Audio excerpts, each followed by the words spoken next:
Fantasy football training camp is back at Treasure Island Resort and Casino. Join Paul Charchian and the Fantasy Football Weekly crew in the full deck ballroom on Friday, August 16th from 6 to 9 p.m. Nice.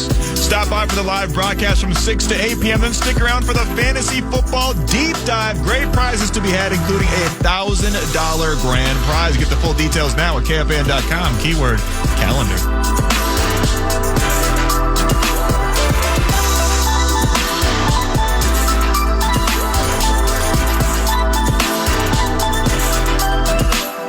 Final hour, Nordo in for PA. Some vocal maintenance days for the host. And he'll return, I believe it's exactly a week from now. He'll be back Monday. And then it's a race to Vikings training camp. And in studio with me now, the columnist, Star Tribune, StarTribune.com, Lavelle E Neal III, Lavelle Neal via Twitter/X. How you doing, man? Doing well. Hope all is well with you. How's the book going? Not bad. I had another signing on Saturday at the Barnes & Noble Hallmark. Had a nice room set up with chairs, so I was able to do a Q&A and explain the process of putting the book together and talk to some folks. So it's going well. It's going well. I've got a still waiting for my copy, to be blatantly honest with you. Oh yeah, that's true. I got a shipment coming. Well, I better come tomorrow, like it says, because I gotta have a signing Thursday evening at the Perfect Ash in River Grove Heights in combo with a My Father cigar event.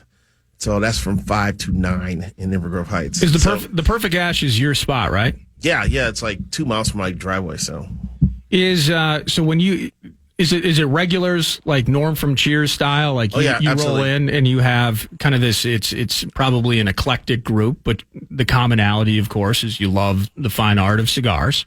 Right. Maybe am I reading a book by Lavelle while smoking a cigar? Am I watching TV in there? What am I doing? Yeah, you're watching television. There's like 6 or 7 televisions in there, so you can watch sporting events. You have a nice size humidor to choose cigars from, and you're sitting there smoking and observing things with like-minded individuals. So it's a good hang there. And there are a couple of people who show up there so frequently that the owner has bought a fake parking sign that says spot reserved for Harry Edwards. Oh, nice. From 9 to 5, because, someone like that's there all day long, every day, pretty reliable. So Nordo, I just real quick, if you're looking for a copy of Lavelle's book, I am also selling them bootleg style. Oh, you are? PDFs. Yeah. So 99 cents. If you're looking for Lavelle's book, just holla at me. I'm selling them PDFs. I got them on bootleg. So we can get it on paper. And we can find him at his next, whether it's Perfect Ash or a Barnes & Noble near you, or you can simply just tweet at Max, and he'll send you the ebook in the form of... There's also a Kindle version available through Amazon and Barnes & Noble. All right, so you can say that's a little bit less expensive than the book. And I will be signing July 27th at the Barnes & Noble in Edina. You know how long it took Max to screenshot every one of those pages and compile into a hastily formed PDF document that's potentially one of the chapters is out of order? Do you know how long it took me to write the stuff on the pages that he took pictures of the pages on? No, that's a fair point. It's a little more arduous. He's making a point, Max. Yeah, I guess, but I think I deserve a cut. Yeah, I think I deserve a cut. I also translated it in case you needed in Ukrainian or Spanish. Or French. That would help you get somewhere. That's all I got, Ukrainian and Spanish. I've only been to a cigar spot once, Lavelle, but and I felt completely out of place. It was Stogie's on Grand. Great spot. And it was awesome. I know those people there. But I roll in, and I felt like I just interrupted somebody's book club of some sort, where I walk into this room, and there's 8 dudes in there, and they all know each other, and they're having this great conversation. I sit down with my Cohiba, and I'm lighting it up, and I'm just kind of I'm soaking it in. I'm not ready to enter the conversation. Well, yeah. I was just going to have a cigar and leave. The Wire came up, the old TV show on HBO. Ended up staying for 3 hours and talking to these guys about our favorite episodes of The Wire. Well, I encourage anybody, if you're into cigars, you have to join a cigar bar spot and become a staple there, because it is a blast. They used to show The Wire there when it was running. That would be like whenever it was on, I don't know what day it ran, on Sundays? No idea. folks would meet there to watch The Wire. So that's a thing. Yeah, I mean, I might have just walked into a Wire fan club meeting then. Now, if you're not recognized there, if you walk in and go into the humidor, someone's going to probably follow you and go, "Can I help you find a cigar?" Just because it's service for them. Yeah, you know? I understand. But yeah, there's usually a couple people in that humidor kind of chatting up or talking. So I haven't been there in a while. I need to stop by. No, Stogie's on Grant. Again, that's the only place I've ever been. No frame of reference otherwise, but I love that spot. And it's been, I mean, that's been a decade now, maybe. I forget. That sounds about right. But it was awesome when I went there. What's awesome is the Minnesota Twins, as they enter the All-Star break, they're on like a 92, 93 win pace, and things for the most part have been going better. They also had a 92, 93 injury pace. Well, that's what I wanted to get into. And the draft takes place. That's kind of a tree falls in a forest type of situation, given how most prospects develop in baseball, much slower pace than other leagues, of course. But specifically to this situation with Royce, we can cover him momentarily. But now plantar fasciitis with Carlos Correa, the All-Star. He's not going to participate in tomorrow night's game, I don't believe. What are we thinking with Carlos here? Where this is now this second year in a row. Is it the second year in a row, or was it? It was last year. It was last year. Yeah, he had a foot situation last year. Now he's got it again. What are we thinking? It doesn't sound good to me. It's not the same foot. It's the other foot he's dealing with now. Some sort of heel issue that ended up being reclassified to plantar fasciitis. And he says it's not as serious as it was a year ago, which is encouraging because that one had him playing, 4 months of the season, I believe, in some pain and discomfort. And it ended up being a horrible offensive season for him. So, and until the playoffs. But, the beginning of the year, he wasn't hitting well at the beginning of the year. I wasn't happy with how he was producing. The nerds were like, he's got a 115 OPS plus, shut up. A month later, he's rocking and rolling, hitting 300, and said, this is the Carlos Correa that Twins paid for. Yeah. It is. And it has been. And that's why the prospects for the second half of the season were so good, because he's hitting, Buxton's hitting, Royce Lewis, when he's healthy, is hitting. Brooks Lee has shown up and jumped right into the bid. This could be a fun post-All-Star break run here for the squad. But now you got Correa banged up, Buxton, sore elbow, Miranda, IL with bad back, and he's come alive. Lewis already on the IL. So it's kind of concerning here. And with the plantar fasciitis, I've had it. It took me 6 weeks to get over it. And it's basically an overuse injury in which the tendons on the bottom of your foot become inflamed. Okay. All right. So the best way to deal with it is to stay off of it. Last year he tried to play on it when it was worse than what he's dealing with now, and that probably did not help matters. He claims this one's not as bad, so maybe it will heal in a week or two if he takes it easy. I don't know if he's wearing orthotics, because sometimes orthotics are prescribed for that to take the pressure off the bottom of the foot, I had to wear orthotics for an arch issue when I was a kid. Yep. I did not go that route when I had my plantar. So, when I heard that, I was like, oh, here we go again. But as long as he believes that it's not as serious as a year ago, and maybe a week or two will be all he needs to get back in line, that's fine. But now they got to get some guys healthy here. Call Farmer. They had to call up a Diego Castilla kid from St. Paul, because Farmer's on the IL. Yeah. He would be in line to get a couple of bats to see if he can raise that terrible batting average of his, because he just got into a horrible hole and has not gotten out of it. And we've seen him run into a few, in last year. So I gotta guess there's something more in that bat than we're seeing from Kyle. I'm not saying Carlos Correa level production, but at least be functional, hit like 240 or whatever. Yeah. Well, a couple of bombs. Well, and that's been the story of the team this year, though. It's the secondary guys stepping up, and you need Farmer, and now the guys are going down. I mean, with Carlos, by the way, you were talking about, in terms of how he'll handle it, and he did try to play through it for the most part last year. Didn't really work. He played 135 games, so it's not like he missed half the season for this, but he's already missed 20 games this year. Yeah, he didn't want to use it as an excuse. That was a big thing last year, because I wanted to write a story about dealing with plantar because of my experience. And Carlos was going to talk about it. He doesn't want it to be a crutch. He doesn't want to use it as an excuse. But the reality is that it's your foot, and if your foot is an excuse, problem, you can't play. You can't play. So he's talking about it more now about how bad it was a year ago because last year was last year. And I get that. He's pride. You don't want to make excuses. I can respect that. But that's not going to stop me from at least asking and inquiring. Well, you got to ask about it. And on the other side of it now, if teams are made of, our big three happens to be Carlos and then Buxton and Royce Lewis, he's went into the break hurt. Do you anticipate that he's going to have some lingering? Would he be available on Saturday if you had to bet against the Brew Crew in town? I'm feeling probably not. I'm thinking there's a chance. You think there's a chance? Okay. Considering his injury, it wasn't something that seemed like that would knock him out for a month. I think he said he wasn't optimistic, but I think he meant to say, I'm not optimistic I could stay off the IL. Right. Because they're going to err on the side of caution with him. And Bonus put me in my place. John Bonus put me in my place on that on Saturday. We were talking about that he was going down the same road you were. Yeah. Just not using that in an out of context way, that it was more or less like, this is how the team has generally handled my situation, and I end up on the IL. All right.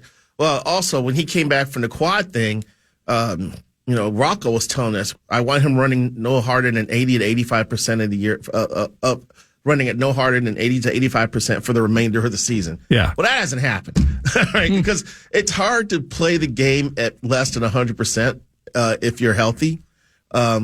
Usually you risk more injuries when you're trying to back off of things than you do when you're going full bore. And once you try to get on the base, you want to lay out a hit to keep an inning alive. You want to run down a ground ball and maybe head it to the hole. It's kind of hard to half-ass it in those situations. So, do you remember when Nelson Cruz was here and they had the nap room? It still exists. It does? Yeah, they still. Well, there's access to a nap room if a player needs it. Just a little chill. The reason is does Rocco Baldelli have a screaming room, like a place where he can go? Maybe there's just like a futon with like a throw pillow, and he can just yell into the pillow. Because what you're talking about with Royce and the running 80, 85%, that's been the conversation with Buxton his entire career.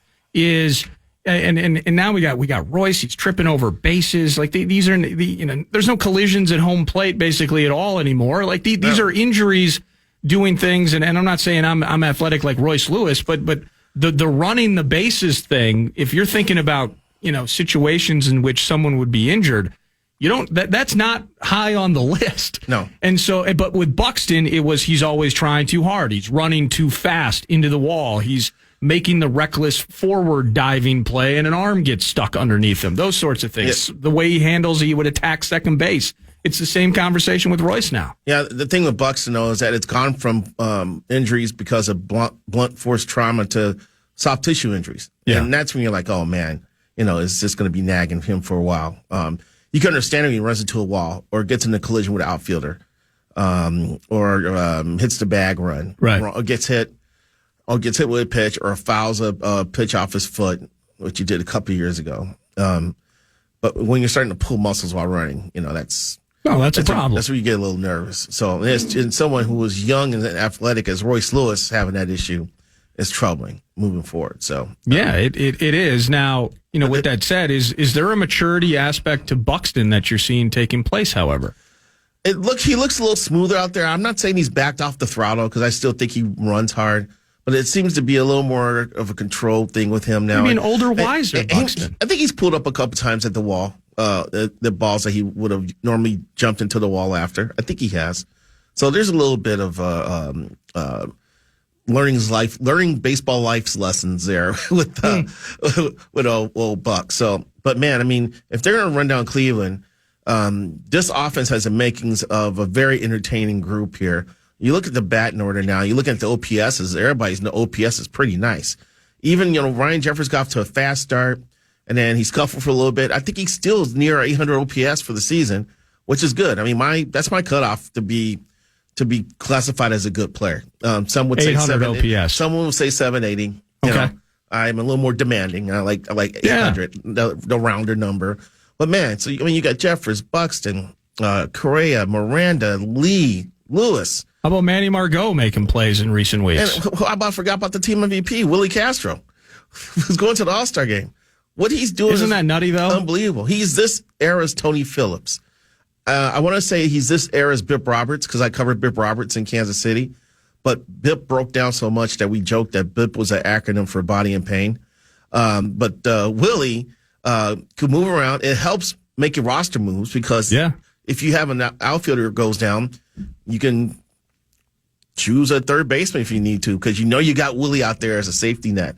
He is the everyday multi-positional player that Rocco's always lusted after. He's found money, dude. He's found money in the regard that I use like Michael Taylor as an example. Mm-hmm. Michael Taylor, with Buxton being in and out at times, he provided such stability in center field last year and a little bit of work at the plate. Right. But Willie, typically, you get the best of both worlds. You get that utility guy that you're saying Rocco's been drooling over for a long time, and you're getting the plate work. It's very rare that you actually get both, where a guy can play multiple spots. He's even thrown a couple of pitches. And you're seeing a guy with an all-star level bat. Like you mentioned the OPS plus. I think he's like 122 or something crazy like that. That's very nice. Very nice. And he can steal bases, too, if you need him to. Then he's made himself a good option as a leadoff hitter for this lineup, which is very important. It's amazing because last year, he was signed as a minor league free agent.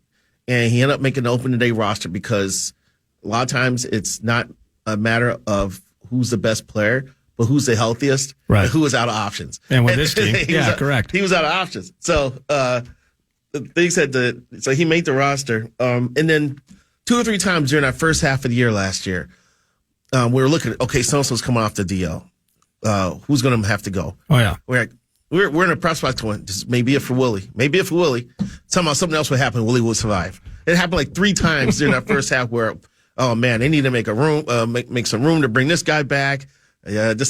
We might see the last of Willie here. Nope, Willie survived. And now he's in the All-Star game. Next thing you know, what? He stole 30 bases? What the hell? Yeah, that's pure insanity. Absolutely. Let's pause and continue the Twins conversation. I have a plethora of topics to get into. I don't know if we'll have enough time to cover it all, but I do want to continue the Minnesota Twins 21st overall yesterday picked a shortstop from K-State, Kalen Culpepper. And, of course, Lavelle hasn't stopped since the selection was made. He's spent the last 12 hours learning all about him. But we will at least touch on a shortstop and what's going on in the draft. All-Star game tomorrow night, second half of the season, trade deadline end of the month. There are a lot of Twins-related, baseball-related talkers. We got fans climbing over each other to get into the Copa America final last night. We got all kinds of things to talk about with Lavelle as we continue down the road to the final hour. Max Fuller with me, Nordo, Lavelle in studio. It's the Fan. And before we go to break, the Fan and BigDeck.com want to give you a shot to put $1,000 in your hand with our national cash contest. Enter the keyword green at KFAN.com now for your shot at winning. That's keyword green. Enter it now at KFAN. Done.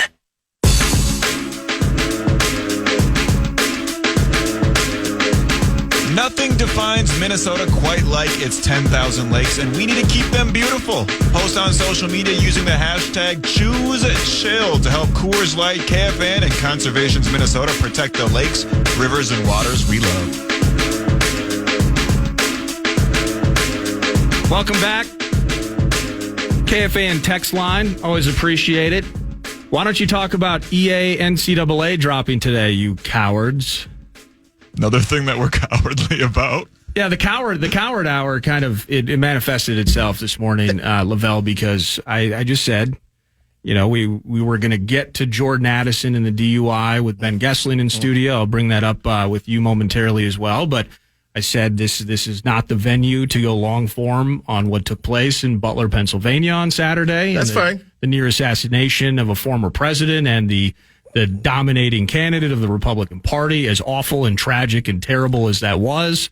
This was not the venue for that. I get that. And so we just kind of, hey, what else have we been cowardly on today? So I missed Richard Simmons passing away, Shannon Doherty passing away. Dr. Ruth then. Dr. Ruth, the whole thing. So we kind of, there's a coward hour vibe to the show today, Lavelle. But, with that said, might as well, what did you think? Because the emotion of Kyrie Jackson, as sad as that tragedy was a week ago, speaking of tragedies, we can't get out of this. I mean, we need to get out of a funk here. Bad things are happening. It's not good.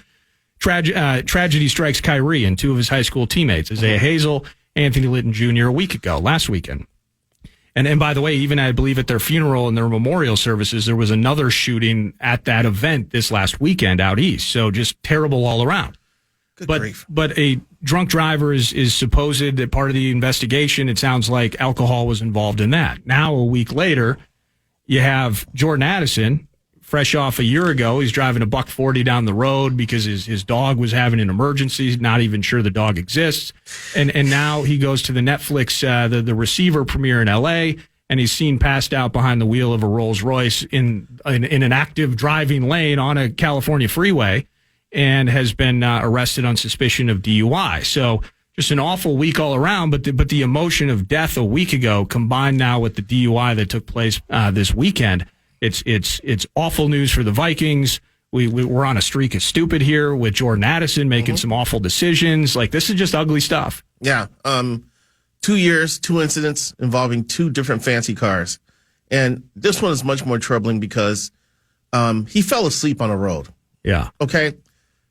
Which means he wasn't far from falling asleep while driving, which means he could have injured himself seriously or injured someone else seriously.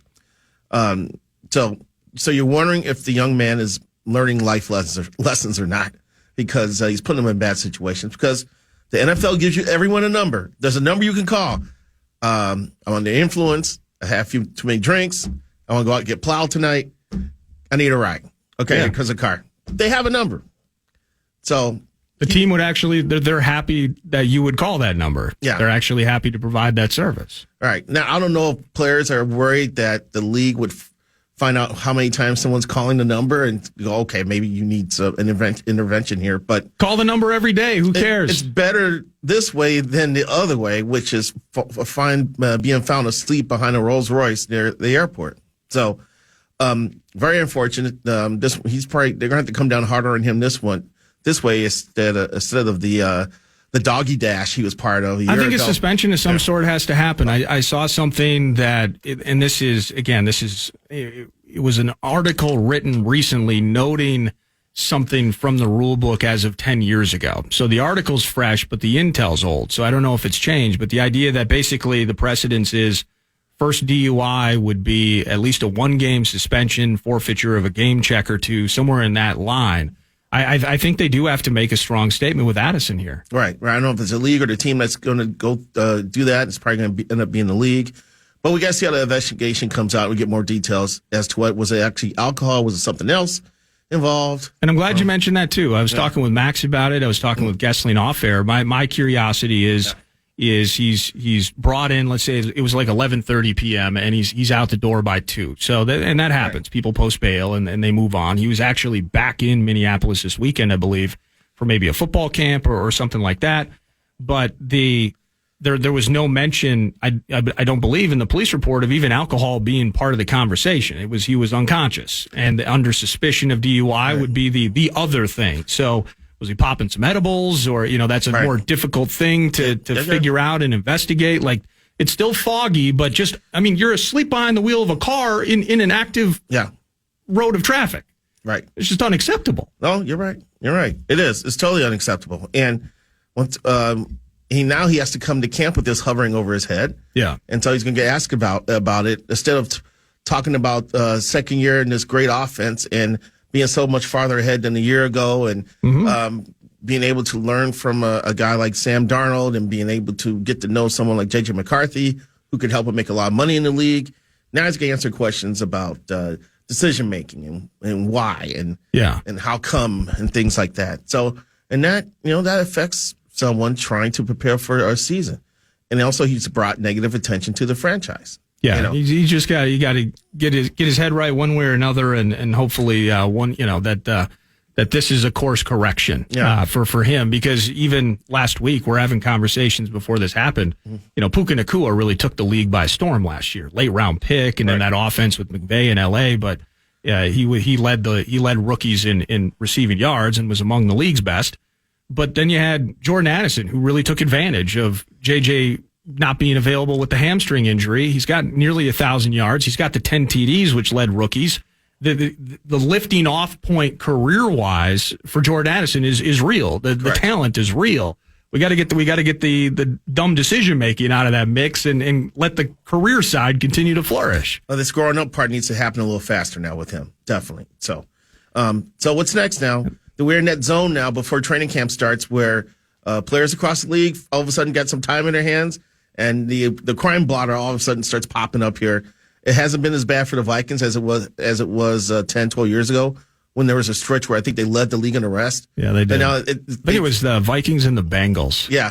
Constantly just this heavyweight fight of who could be more awful during the summer between OTAs and camp. Yeah, so fortunately that has decreased in recent years, but you have a flare-up now every now and then, and Jordan Addison has done it in consecutive years, and that is not good. So I think we've covered most of the we are cowards for not bringing up certain topics today. All right, it was a bad moment for the country. There's a flat earther in the text. How in the hell did he get so close? How did the hell he get so close to get a shot off at the president? That's my question. Yeah, that's. And then the gal that leads the Secret Service, by the way, I don't think she even has to talk until like the 22nd. So she's got like 9 days to get the story straight. No, that's also 130 yards. It's also 9 days to investigate why there was a breakdown that lost someone. And I guess the police chief in the area said that a couple officers did try to get to the guy and go up on the roof, but as soon as one of their heads popped up, the gunman saw him and pointed his gun at him, so he ducked, and then the gunman quickly turned and started firing. Well, I think the cop physically fell off the side of the building in that process. So I mean, that might have saved Trump's life, because now he's shooting in a hurry. Yeah. Instead of having time to, because I'm just stunned, because if Trump has moved over 2 more inches, it's disaster. It's over. Yeah. Yeah. No, it's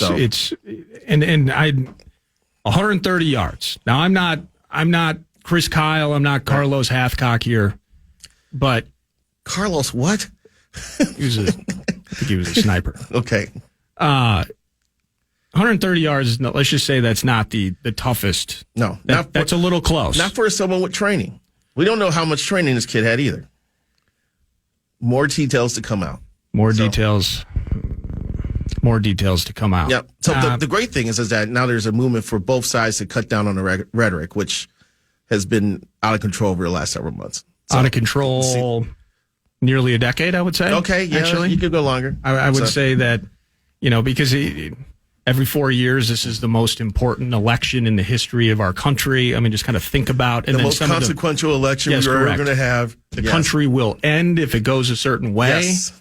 People will die if it goes a certain way. When you start saying those sorts of things, we're not going to have a country anymore. Blah blah, things like that. So there. All right, we talked about it. Okay. Back to sports. That felt good. I kind of want to spend. I want to bump Common and spend the next 3 hours talking about it. To be honest with you, but we cannot. In the hell the Common's not going to talk much about it. But what did you hit? What did you hit on the first hole? Back to then what? Well, I mean, it's incredible. Inquiring minds want to know. I listen to the first segment every day to find out myself. Yeah, I do every single day. And when the wheel of topics spins, I'm always thinking maybe today's the day it's going to be something different. But I'm always happy that it settles in on the golf game. That's amazing. He's on the run with that. That's just so lucky. It's impossible for a spin to put out like that multiple times in a row. Let's do this. Actually, I am going to pause. We're going to come back. Final segment. I'm going to ask you about Kalen Culpepper and just a couple of odds and ends and get ourselves to the finish line on a Monday morning. Lavelle E Neal III with his new book out. He's doing signings. He's in studio. Star Tribune columnist, du jour,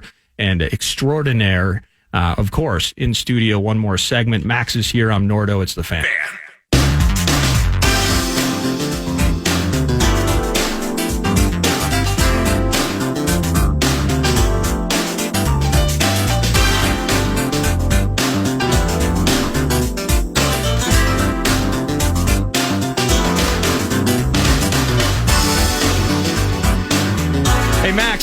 Lavelle was asking if this is from In the Zone.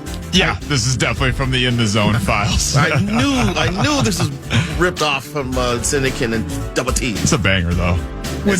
We know that Double T would listen to this. Would Triple T listen to this? I think he's more of a gangster rap guy. Tackle Terry Tuma? Yeah, I think he's more of a gangster rap guy. Korean pop guy. One of my favorite editions of Fan Outdoors, and I love Billy, I love Tackle, I love all these guys, is when you were talking about your trip to Brazil. That was the best. And I just pictured you were informing them. You were offering them an idea, and you were offering them a glimpse into a world that they were not familiar with.